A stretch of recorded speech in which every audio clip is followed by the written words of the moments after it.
आज तारा अपनी बेरंग जिंदगी में रंग भरने वाली है और मैं इस बेरंग कैनवस को तारा के रंगों में रंगना चाहता हूं। कैसी लग रही होगी मेरी तारा?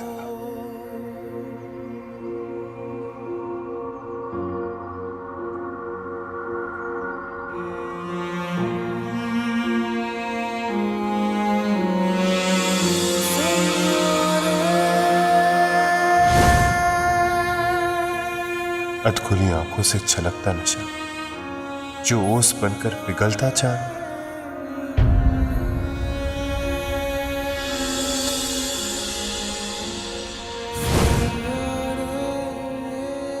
रेशमी जुल्फों का घना अंधेरा, आहट से जिसका सिरहाता चांद,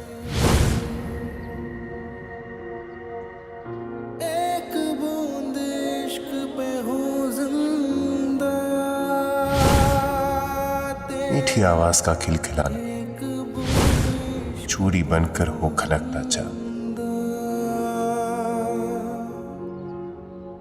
एक पल ना और खुशियां लुटाती हर अदा, पूनम की रात मचलता चांद, एक पल ना और जुदाई, रब से बस ये ही दुआई, तेरे बिन ना जीना चाहूं रे।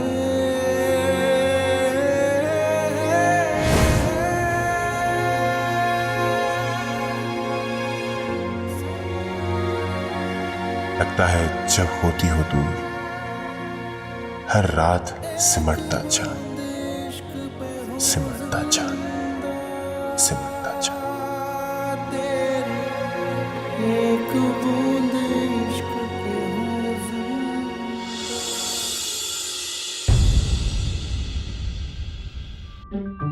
नंदू, कितना काम करती हो तुम?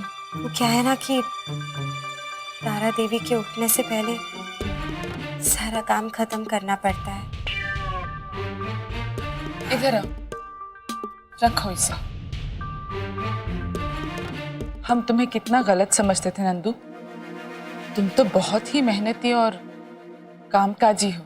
जी धन्यवाद। तुम इतना सारा काम कर रही हो तो हमारा भी एक काम करोगी? अरे आप हुक्म तो करके देखिए। हमें हमें आदि से मिलवाओगी? जी मैं कोशिश करूंगी। नंदू, आई नंदू, आई।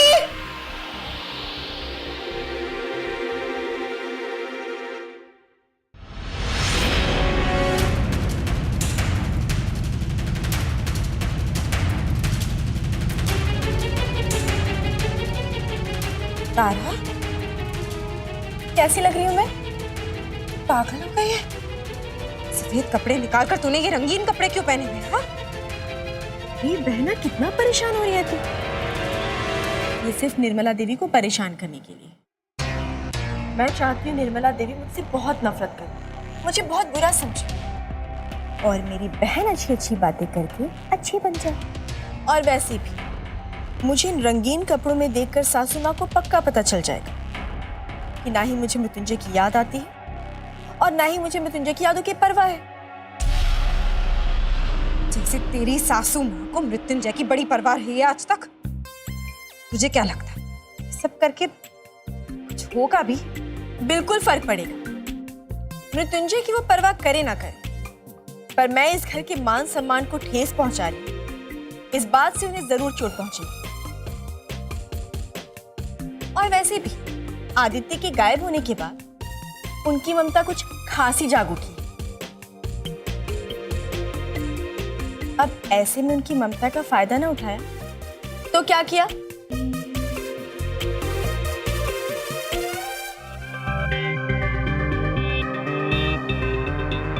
तारा, जी सासू माँ। ये सब क्या है? यही तो मैं भी कह रही थी इससे कि क्या है ये सब, क्या है? अरे अगर अपनी परिवार की इज्जत का लिहाज किया तो कम से कम अपने पति की मौत का तो लिहाज करती। अरे ऐसा भी क्या कर दिया मैंने? रंगीन कपड़े ही तो पहने। अरे क्या करना इन सारी बातों का ख्याल करके। और वैसे भी मैं सफेद कपड़े पहन पहन के थक गई। इसका मतलब तुम सबको बता दोगी कि तुम्हें इस घर के रीति रिवाजों की कोई परवाह नहीं है? ओफो सासू माँ, एक ही बात कितनी बार बोलूं? नहीं है, नहीं है, नहीं है। हे भगवान, ये सुनने से पहले हम मर क्यों नहीं गए? नहीं नहीं, ऐसा मत कहिए आप प्लीज। और क्या कहूं नंदू, हम पहले समझते थे कि तारा बहुत ही अच्छी, संस्कारी और घरेलू लड़की है, और तुम एक नंबर की झूठी, चालबाज और जालसाज लड़की। हाँ? अरे ऐसा हम सोचते थे, लेकिन यहाँ पे तो बिल्कुल उल्टा है। काश इस तारा की जगह तुम हमारी बहू होती।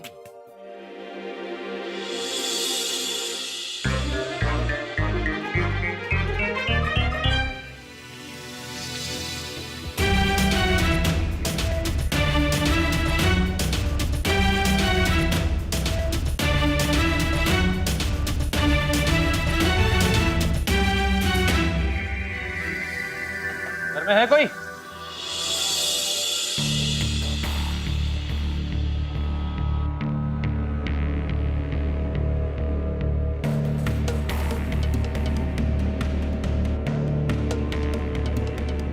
क्या हुआ इंस्पेक्टर साहब?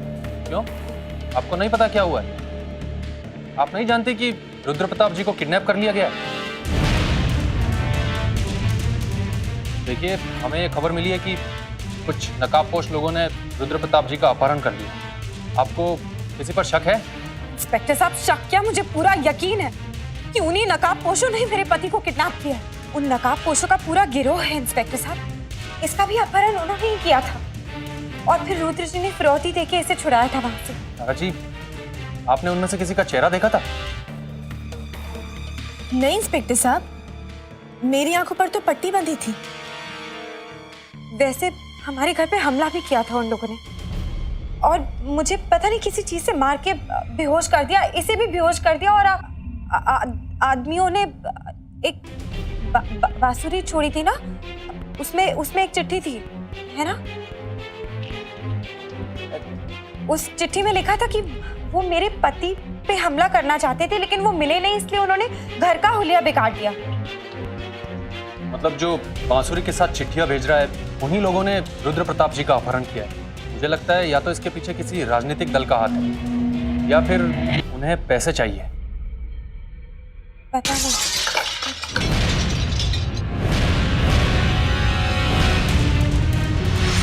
देखो माँ, कोने माँ, जाके देखो। ओके सर, जल्दी जाओ। ये तो वैसी बांसुरी है जैसी पहले आई थी। इसमें जरूर कोई चिट्ठी होगी। रुद्र प्रताप सिंह हमारे कब्जे में। अगर उन्हें जिंदा देखना चाहती हो तो हम। सर, वहाँ तो कोई नहीं है, लगता है भाग गया। जिंदा देखना चाहते हो तो हमारे अगले संदेश का इंतजार करो। पुलिस को खबर की तो रुद्र प्रताप की लाश।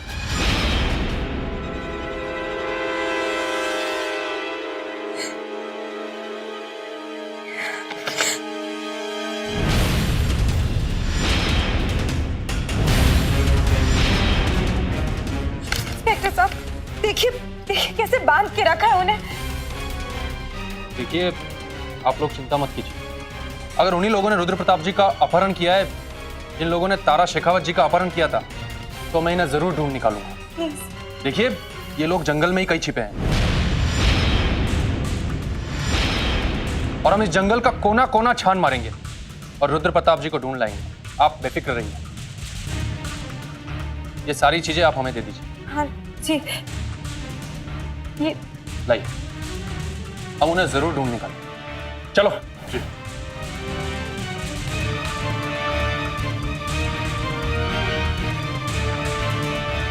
अच्छा, तो ये चाल चली है कलावती ने। पुलिस की मदद से जंगल में छापा ताकि मृत्युंजय गुरुजी और उनके साथी पकड़ में आ जाए।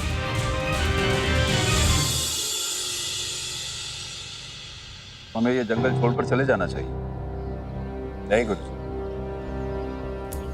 कलावती बिल्कुल वही चाहती है कि हम इस जंगल को छोड़कर बाहर आ जाए। लेकिन अगर हम इस जंगल से निकले तो हमें कहीं भी छुपने की जगह नहीं, कभी नहीं। या तो बिखर जाएंगे या तो पकड़े जाएंगे, और दोनों ही सूरतों में हमारी जंग कमजोर पड़ सकती है। वो मैं होने नहीं दे सकता। तो फिर कोई और रास्ता है? है गुरुजी, हम उसकी दूसरी चिट्ठी का इंतजार करेंगे।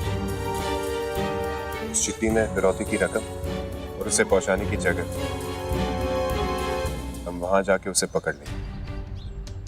तब तक हमारे साथियों से कहिए कि वो भोपाल ना जाए, जंगल में ही रहे। ठीक है।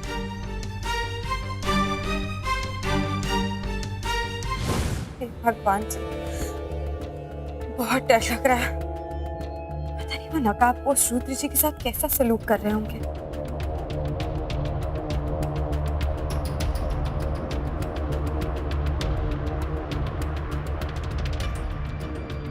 हमें तुम्हारी बात समझ में नहीं आती। एक तरफ तो तुम कहती हो कि तुम आदि से बहुत प्यार करती हो, और दूसरी तरफ तुम्हें भाई साहब की फिक्र हो रही है। प्यार मैं आदित्य से ही करती हूँ, इतना प्यार करती हूँ उससे कि जब मुझे ये एहसास हुआ कि वो मेरा नहीं हो सकता, मैं जान देने चली गई थी अपनी। तब रुद्र जी ने आके मेरी जान बचाई और मुझसे शादी की। बहुत भले इंसान है रुद्र जी। सच तो ये है कि वो अभी भी सन्यासी ही है। शादीशुदा होने के बाद भी उन्होंने मुझे छुआ तक नहीं, मेरे साथ कभी कुछ करने की कोशिश नहीं की। वो चाहे तो भी कुछ नहीं कर सकते। पता है हमें।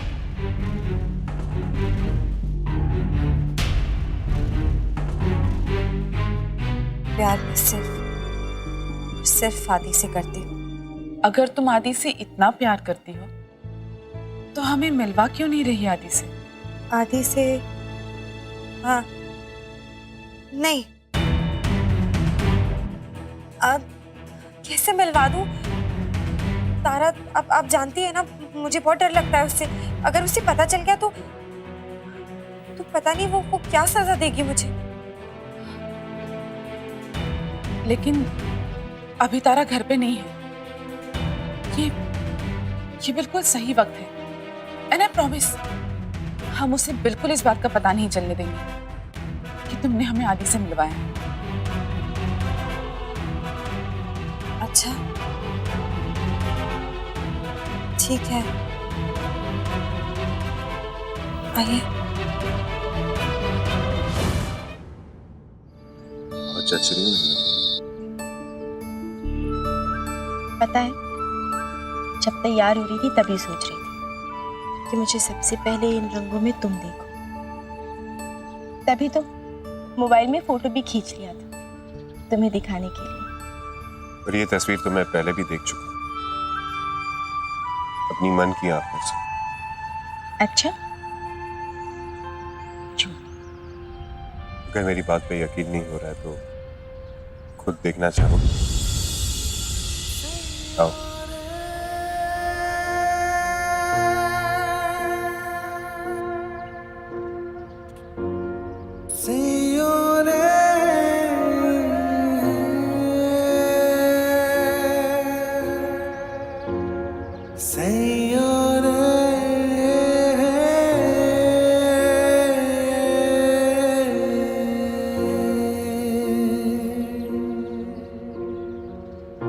एक बूंद इश्क पे हूँ जिंदा तेरी, एक बूंद इश्क पे हूँ जिंदा।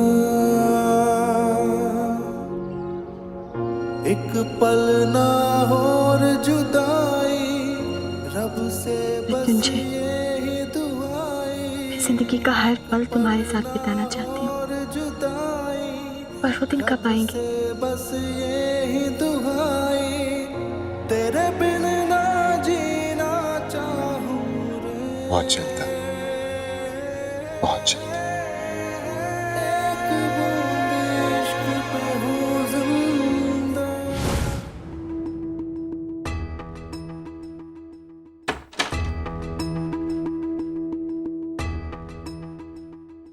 आदि, आदि, आदि, क्या हुआ आदि को? बेहोशी के इंजेक्शन ले लेके तो यही हाल होगा ना इसका। तारा देती है इसे ये इंजेक्शन ताकि ये यहाँ से भागने की कोशिश ना करे। बुरा हो हमारे बेटे के बारे में बुरा सोचने वालों का भी।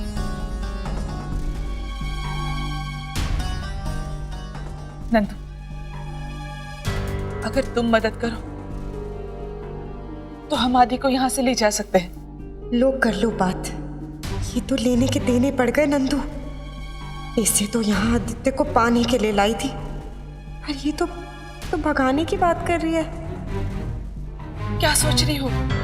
बोलो, हम ले जा सकते हैं ना आदि को यहाँ से? आपको क्या लगता है कि मैं ऐसा नहीं चाहती? क्योंकि मुझसे भी इसकी ये हालत देखी नहीं जाती। चाहती तो मैं भी ऐसा कब की कर चुकी हूँ, पर उस तारा से बहुत डर लगता है। अगर उसे पता चल गया कि मैंने ऐसा किया तो वो न जाने मेरे साथ क्या करेगी। और फिर मान लो कि अगर हम इसे अभी यहाँ से भगा भी लेते हैं और उसमें कामयाब भी हो जाते हैं, तो क्या तारा आदि को दोबारा किडनैप नहीं कर सकती? और तब वो इसके साथ क्या करेगी ये तो भगवान ही जाने। क्या पता वो अगला इंजेक्शन इसे जहर वाला दे। नहीं नहीं, ऐसा नहीं होना चाहिए। हम आदि को कहीं नहीं ले जाएंगे। ये ठीक रहेगा। नंदू, कहाँ मर गई? सुनती भी नहीं एक बार में। नंदू, तारा वापस आ गई। अब क्या करें हम? तुम जाओ, ऐसा नहीं हो कि तारा तुम्हें ढूंढते ढूंढते यहाँ तक आ जाए। जाओ, तुम जाओ, तुम जाओ।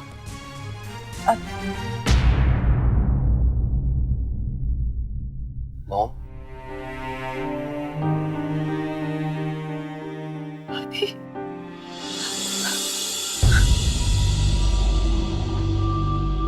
अपने चेहरे के एक्सप्रेशन ठीक कर। निर्मला नहीं है आसपास अभी। कहाँ गई थी? मैंने तो तुझे जानबूझकर अकेले छोड़ा था निर्मला देवी के साथ, ताकि तू उनके साथ अकेले में वक्त बिता सके और उसे शीशे में उतार सके। वो सब छोड़ना, ये बता कुछ बात बननी तो चाहिए। उसे उसके बेटे के पास छोड़कर आई हूँ। क्या बात कर रही है? पर कहीं अपने बेटे को तो नहीं भगा देगी वो? अरे नहीं, चिंता मत कर। मुझे नहीं लगता, अच्छे से डरा दिया उसे मैंने। ना ही वो आदित्य को भगाने की सोचेगी और ना ही उसके बारे में किसी को बताने की। अभी खड़े होके देख रही होगी अपने बेटे की शक्ल। क्या बात है मेरी शेरनी। तुम ठीक हो? मैं ठीक हूँ मॉम, आप लोग कैसे हो? डैड? हम सब ठीक है। मुझे बता, ये इंजेक्शन का क्या चक्कर है? मॉम, नंदू को लगता है कि उसने मुझे बेहोश करने वाले इंजेक्शन दिए, पर तारा भाभी ने सारे दवाई वाले इंजेक्शन हम ग्लूकोज इंजेक्शन से बदल दिए। तारा भाभी बहुत अच्छी है, हमने उन्हें बहुत भला बुरा कहा। उन्होंने जो कुछ भी किया वो इसलिए क्योंकि हम जानते हैं, क्योंकि वो रुद्र प्रताप उसे ब्लैकमेल कर रहा था। आप सब जानती है मॉम। हाँ, हम सब जानते हैं। हम ये भी जानते हैं कि इस रुद्र प्रताप ही कलावती।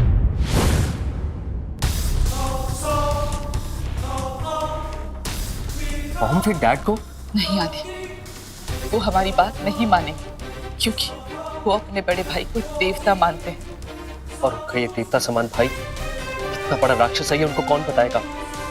इसका सिर्फ एक तरीका है। क्या? ये नाटक हमें इसी तरह जारी रखना होगा। हम भी नंदू को ये यकीन दिलाएं कि हम भी उसके झांसे में आ गए। अब मैं तो हुई इतनी अच्छी एक्ट्रेस कि मैं क्या बताऊं। उसे अपने झांसे में लेना मेरे बाएं हाथ का कमाल है। बस एक दो चालें और फिर तो देखना कैसे वो मेरी दीवानी हो जाएगी।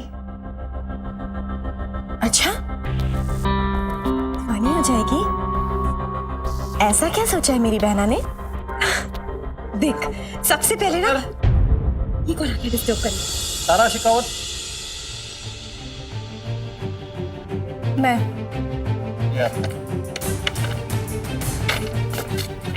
यहाँ पे साइन।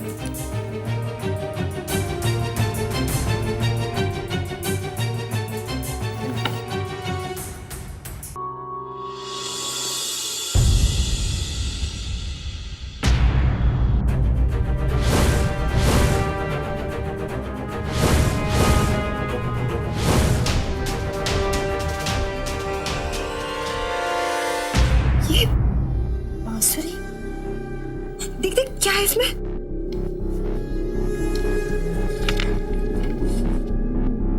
अगर रुद्र प्रताप की सलामती चाहते हो तो तारा को 1 करोड़ रुपए देकर शहर की बाहर की इमारत के पास आना होगा।